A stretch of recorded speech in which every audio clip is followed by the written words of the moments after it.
Welcome to Good News on Entertainment. I'm Carly Boyette. A little later in the show, I want to tell you about a new book, Arise, Shine, and Conquer by music artist Michelle Wilkins.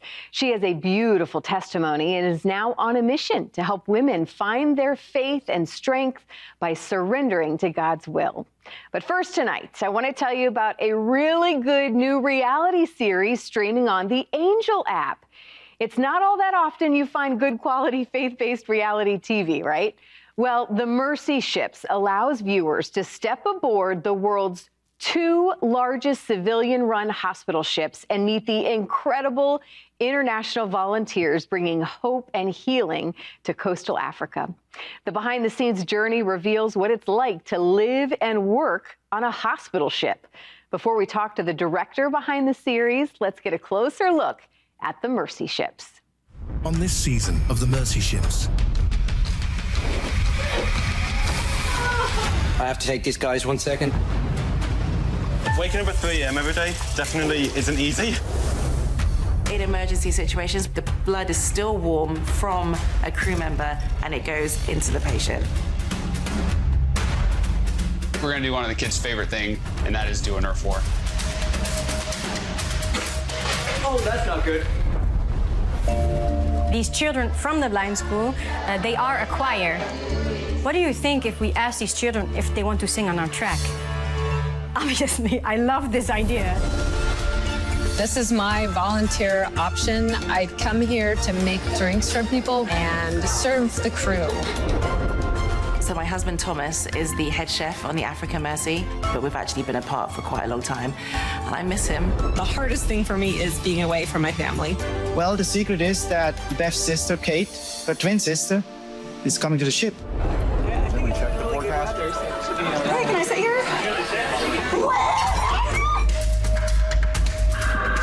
Heavenly Father, guide us in this dive. Keep us safe. The divers still haven't come up.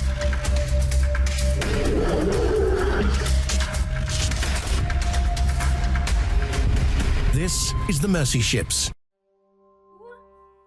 Oh, Tracy, we're in trouble. I have a lot of questions for you. I'm so excited about this series, and I'm just so really elated that we're getting a spotlight on what Mercy Ships does, because I feel like these stories are so, number one, worthy to be told.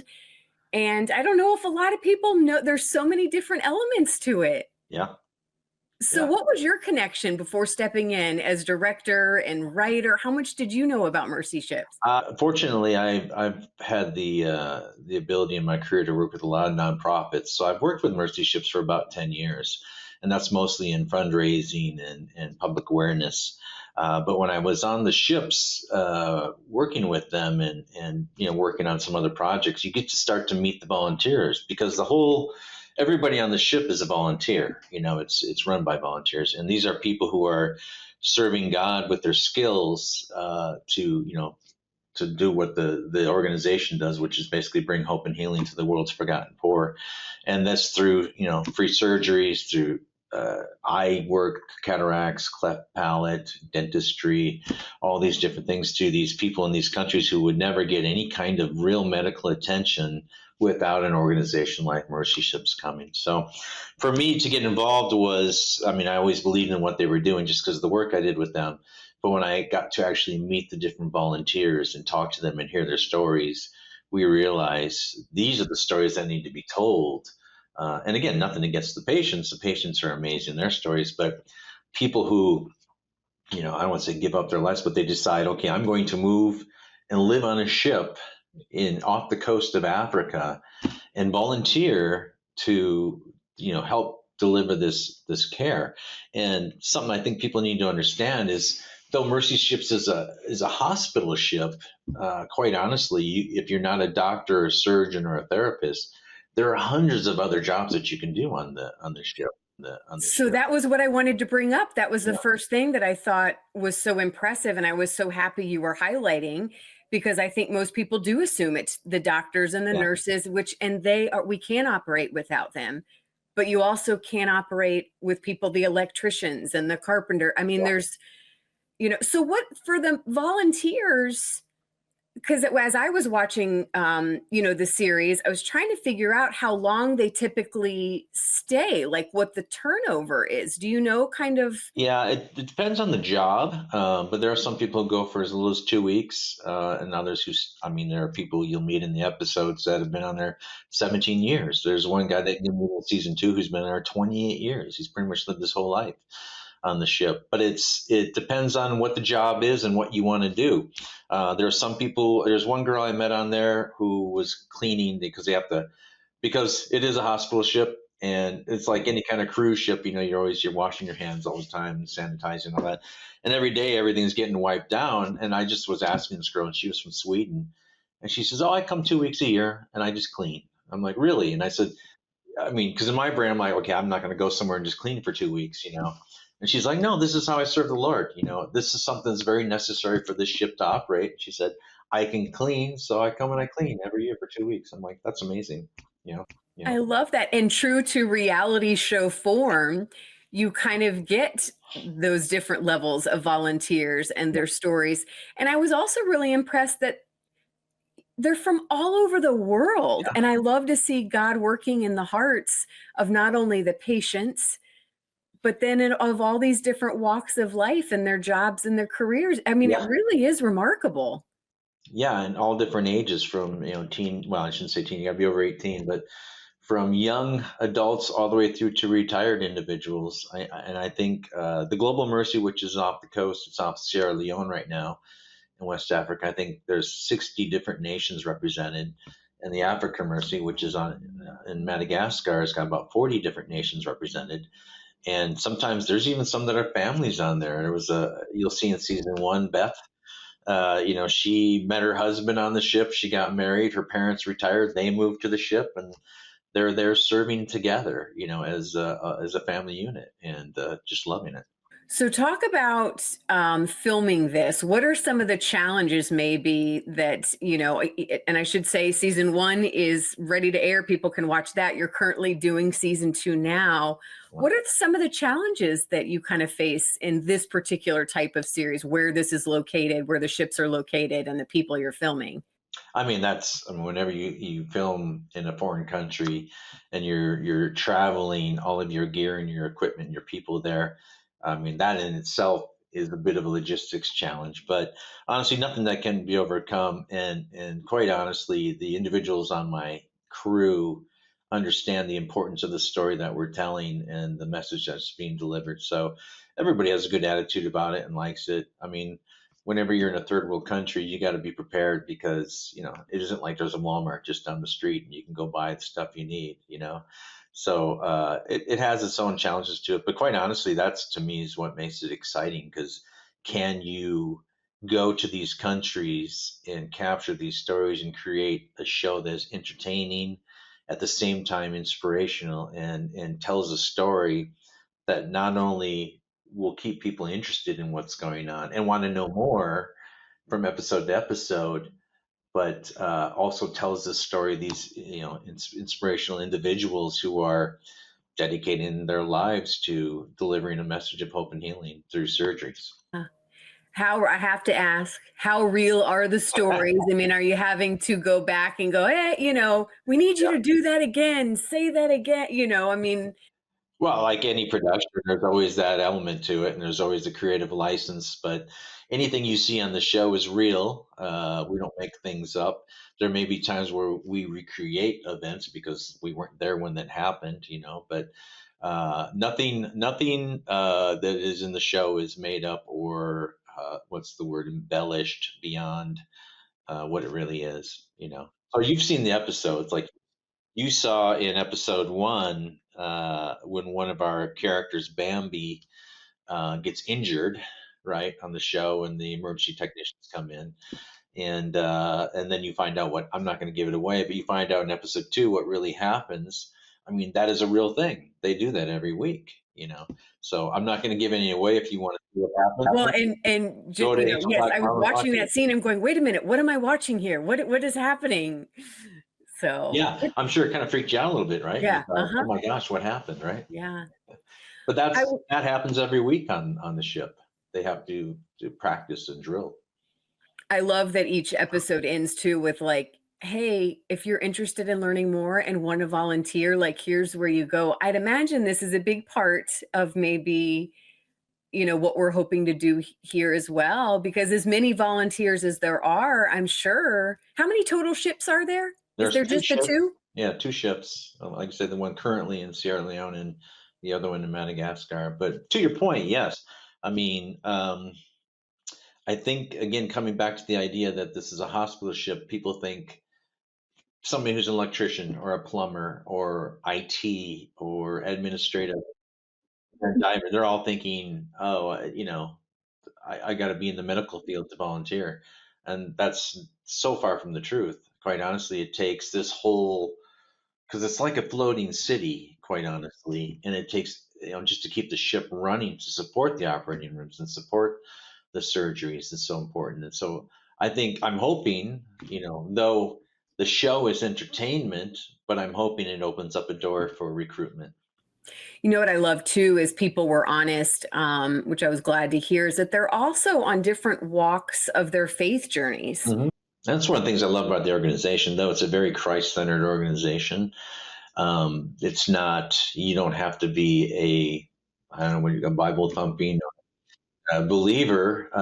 There are people I've met on there who say, I don't totally agree with all the religious aspect of it. I'm just here to help people, and that's great. And there's never any, I don't know what's the word. There's never snootiness or any kind of like, oh, you're not a believer and all. I mean, everybody's welcome with open arms, and everybody's, excited to be there and serve. Yeah. Well, what would you? I'll kind of give you the last word here. What's really your hope when people sit down to watch this, and what would you like people to know about this series? Well, number one, that it's an interesting and entertaining show. I think many times, especially organizations that are trying to get a message across, the focus is more on the message and more on the promotion than it is on entertainment. And we made very, how can I say, we prioritize that it's entertainment first, so that somebody watches the show and says, I want to watch this show because it's a good show, because it's entertaining, because it's fun. And at the same time, then they can learn about the organization and hopefully be inspired enough to want to volunteer to do that. So I'm happy because people like the show because it's a good show. And that fulfills for me as a creator, a content creator, to say, okay, I've created something that can stand on its own 2 legs. Not just because you support Mercy Ships or believe in it, but because you like the show because it's a great show. Again, the first season of The Mercy Ships is streaming on the Angel app now, and you can even watch the first few episodes for free. Season 2 is expected to release next year. Go to angel.com for more info. All right, now closer to home, I want to share a beautiful testimony of a woman who has been on her own personal journey of healing. Michelle Wilkins is a music artist who has toured with some of the biggest names in Christian music, including Toby Mac, Matthew West, and Mandisa. She has also been personally mentored by CeCe Winans. From the outside in, it seemed like Michelle had it all. Multi-title pageant winner, a political science graduate. But behind the scenes, she and her husband were struggling with the pain of infertility and 8 miscarriages. It was in this season of feeling overlooked that Michelle says she confronted her self-centeredness and realized that lasting faith and strength comes from surrendering to God's will. In her book, Arise, Shine, and Conquer, 40 Days of Courage for Women, Michelle shares the spiritual battles she endured and the ability to lean into God through praise, meditation, and Bible study.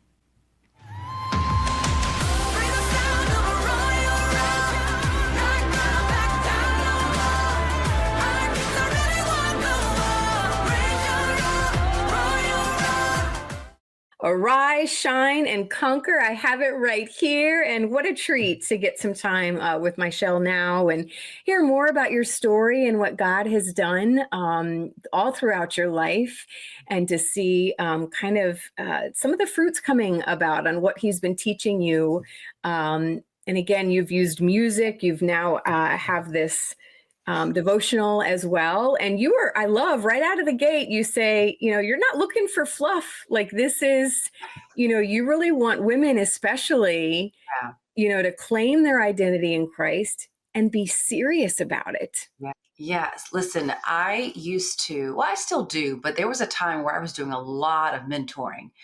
And these sweet young women were really having a hard time. They're really struggling with, what do I do with God when I'm in the middle of a dark moment or dark season that feels just overwhelming?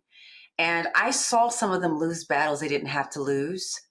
And it was just hard to see that. And so what I wanted to do was write about my mess ups, my challenges, even the victories that God has brought into my life. I want them to see who is God in the middle of the most challenging moments of your life. And I wanted them to win.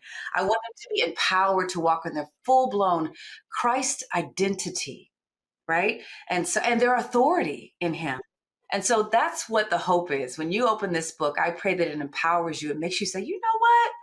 I am a king. I'm a daughter of the king. I am a woman of God who has so many wonderful, valuable tools. And I'm built to withstand and conquer and win because of Christ. So that's what I hope. You share right in the beginning of your book, too. You are a pastor's daughter, and you grew up really kind of traveling and going to different churches, seeing God at work.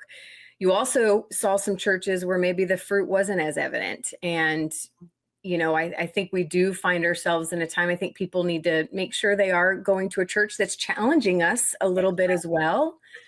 Right. Because I think, and certainly in the day and age of social media and different clips of just things, I feel like if we're going to believe in Jesus and in the power of Jesus, we have that within us. And it seems like you are really on a mission to get women to wake up to that and really not just say you believe, but be a follower.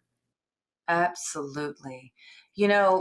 I am passionate about doing exactly what God intended for me to do when he said that I should exist in the earth.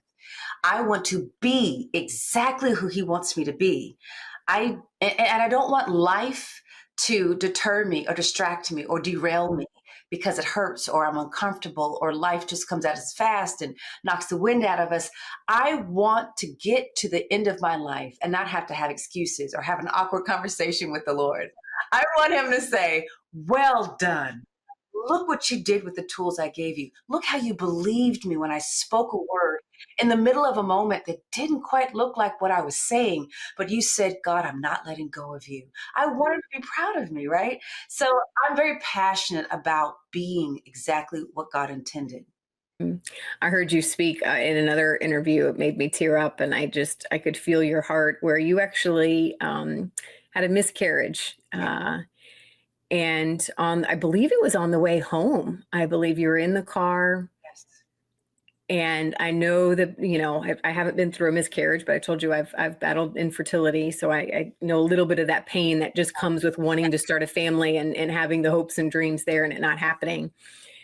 And you, on the way home, if I remember the story right, you literally just started singing and worshiping God. And wasn't it your husband? He was like, what are you doing? You humming?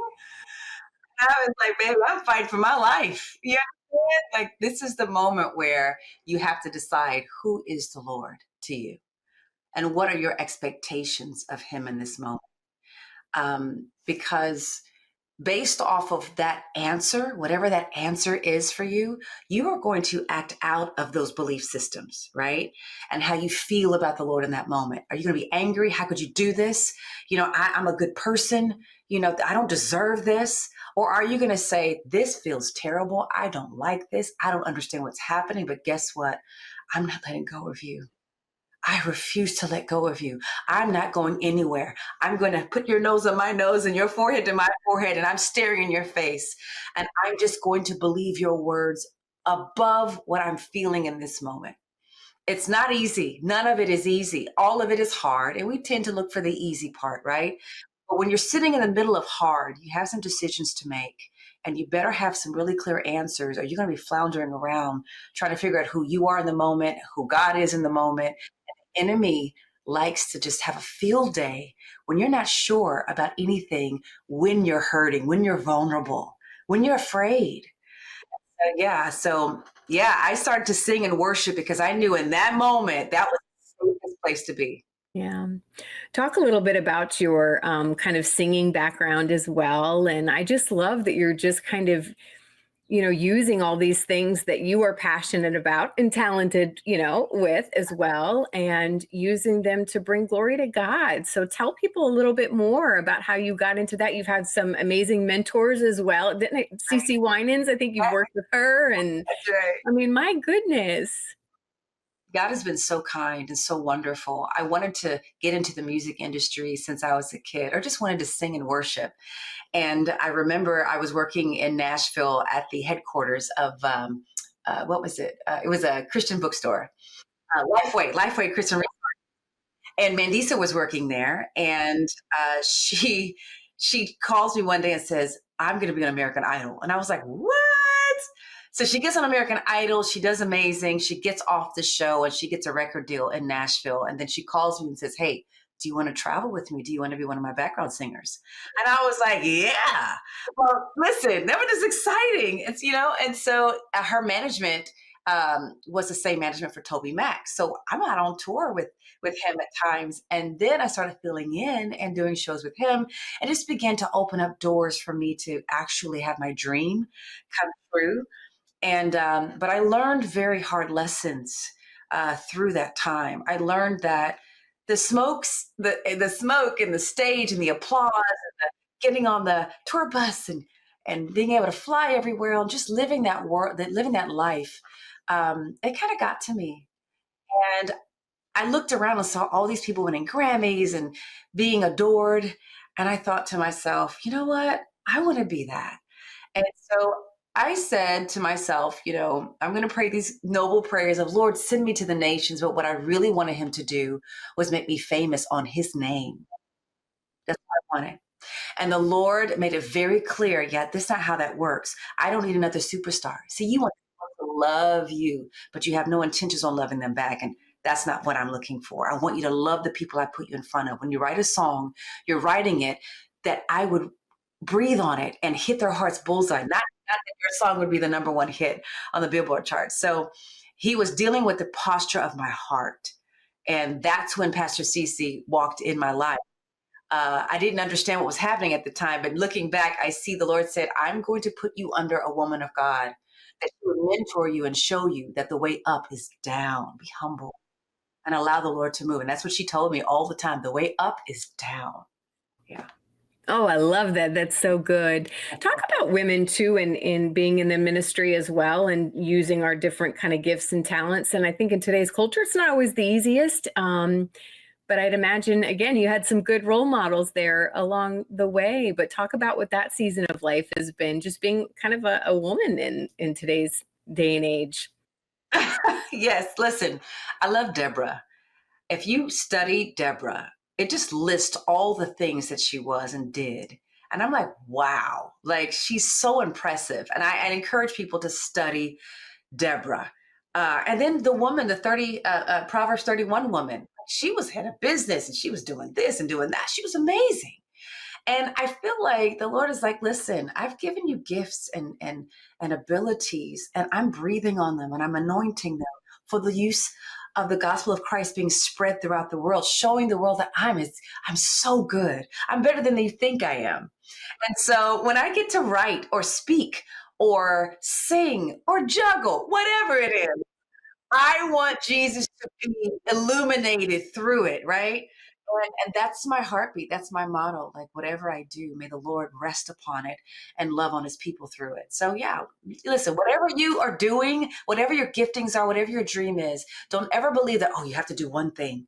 Keep it at one thing. Keep it simple. The Lord will show you the timing of how to release and when to release these things for his glory. Amen. You're also a mom. I should mention that you did go on. You have 2 boys. You were telling me. 2 loud, rambunctious boys that tear at my house, but they're a blessing to us for sure. And I know they're little lessons too for us as well. And it's an opportunity to see Jesus in new ways and grow spiritually as well. What has that season of life been for you like as a mom? I was laughing the other day. I'm raising myself. One of my kiddos is me. And boy, is that hard. You're like, you're just so thick-headed and so you're just so, and I'm like, well, that's me. And but it's the lessons that you learn, the quiet lessons that you learn as you teach and you hear the response to things, and you're thinking about, wow, God, this is how you love us. This is what you want for us. This is what gratitude feels like when you bless us and we're like so thankful. And then when we're not thankful, it's like, what does that feel like? Oh, well, this is how you feel. Lord, let me just give you praise and glory. Right? Like I'm learning lessons about what it feels like to have children and how God sees us every day, every single day. I think about that example, right? And it has been very, very humbling, challenging, and beautiful all at the same time. Yeah, I would say so. I agree. I get it. I'll kind of give you the last word here again on the book, 40 Days of Courage for Women, and what, again, your heart and maybe who you think would be best. Maybe there's someone struggling. What message would you have for them? And again, why might this be a good tool, to certainly supplement, I think, already daily reading as well. That's right. There are tools that God has given us. And if we don't know what those are, when we go through difficult seasons, perhaps we could lose battles we're not supposed to lose, right? There are gifts and principles and just all the things that came through Christ dying on the cross and raising with all power, the authority that he's given us, the beauty of the Holy Spirit that gets to walk with us through the ups and downs of life. Let's not get so lost in the tragedy or the brokenness or the pain that we forget that God has dressed us up and prepared us to be victorious. Let's not forget. And so in those moments, if we would just call out to the Lord and instead of pulling back, because you're disappointed or frustrated, but if you would just cling to the Lord and say, I don't get it, I don't understand it, but if you would just escort me through this, I know that I will come out of this bigger, better, stronger, wiser, more anointed, because you said all things are going to work together for my good. So let's see that happen in my life. And so I just challenge you to look for the treasure hidden in dark places. He is that treasure. And boy, can your walk with him through the darkest moments just teach you the most beautiful, valuable, it's like gold nuggets that really build you up. And so let's not forfeit those things. Let's come out of that place bigger and better and more in love with Christ. Arise, Shine, and Conquer is available now. You can find it at places like Amazon or Barnes & Noble. Go to michellewilkins.com for more info on her and to get updates on her latest music as well. That's all for tonight. If you have any questions about what you saw today or anything you've seen on CTN recently, just go to ctnonline.com. I'm Carly Boyette, and I look forward to seeing you next week right here on your Christian Television Network.